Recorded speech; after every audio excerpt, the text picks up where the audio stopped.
ઉમરગામ તાલુકાના ગામડાઓમાં સામાજિક અને આર્થિક સમસ્યાઓનો સામનો કરી રહેલા આદિવાસી સમાજે સરકારી નીતિઓ સામે નારાજગી વ્યક્ત કરી છે। આ બાબતે રાજ્યપાલે સંબોધીને ઉમરગામ મામલતદાર કચેરી ખાતે આવેદનપત્ર રજૂ કરવામાં આવ્યું। આવેદનપત્રમાં આદિવાસી સમાજે મહત્વની માંગણીઓ રાખી છે, જેમાં મુખ્યત્વે સ્થાનિક લોકોને કંપનીઓમાં 80% રોજગારી આપવી તેમજ કામદારોને લઘુત્તમ વેતન, પીએફ, મેડિકલ જેવી સુવિધાઓ અપાવવી જોઈએ। ગૌચરની જમીન ઉદ્યોગો દ્વારા સંપાદિત ન થાય તે માટે સરકારી પરિપત્ર રદ કરવો જોઈએ। આ આવેદનપત્ર પ્રદાન કરવા પૂર્વે ઉમરગામ આદિવાસી સમાજે રેલીનું આયોજન કર્યું હતું।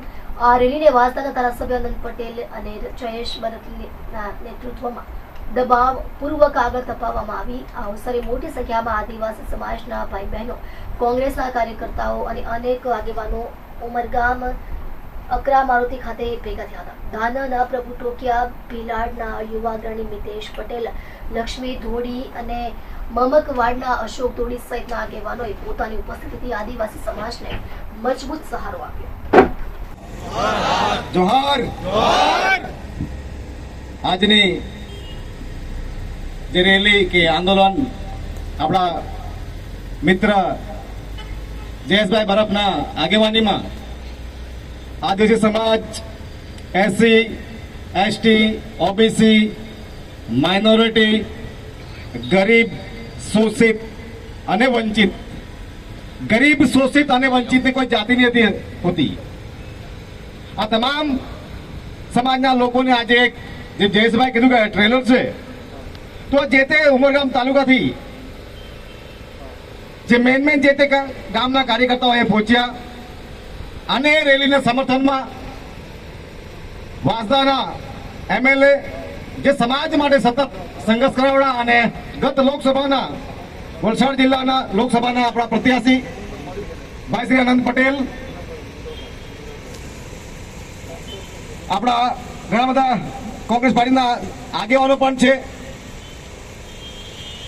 આનંદભાઈ કે ચેતરભાઈ જેવા કે ઉમેશભાઈ જેવા સાથીઓ ચર્ચા કરતા કે ક્યાં સુધી આપણે એક જ દુકાનમાં સંઘર્ષ કરીએ, કે આ જે શાસન છે, આ જે પ્રશાસન છે, આ નફટ છે આ લોકો।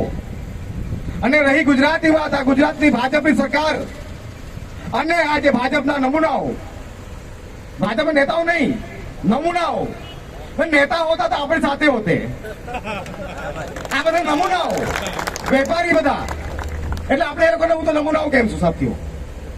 મારે આજે વાત ઘણી સ્પષ્ટ કરી દેવી સાથીઓ, એ દાદરા નગર હોય, ગુજરાત હોય, મહારાષ્ટ્ર હોય, કોઈ બી જગ્યા પર વસ્તુ પર આપણા જે સાથીઓ છે, આ લોકોને એક વાત સ્પષ્ટ સમજવું જોઈએ કે આ દેશ સંવિધાનથી ચાલે છે।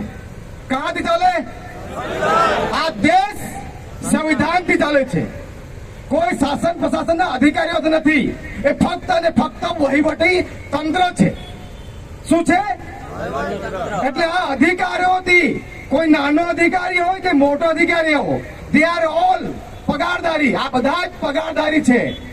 આપણા જનતાના ટેક્સ થી પૈસા લેવાના વ્યક્તિઓ છે, જે આપણી સેવા માટે મૂકવામાં આવેલા છે।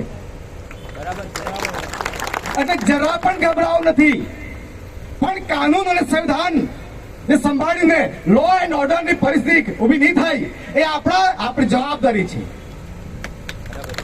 એ વિશેષ ધ્યાન રાખવાનું સાથીઓ। કેમ આ અવાજ કરી રહ્યા છે, કેમ ચર્ચા કરી રહ્યા છે? કારણ કે આજે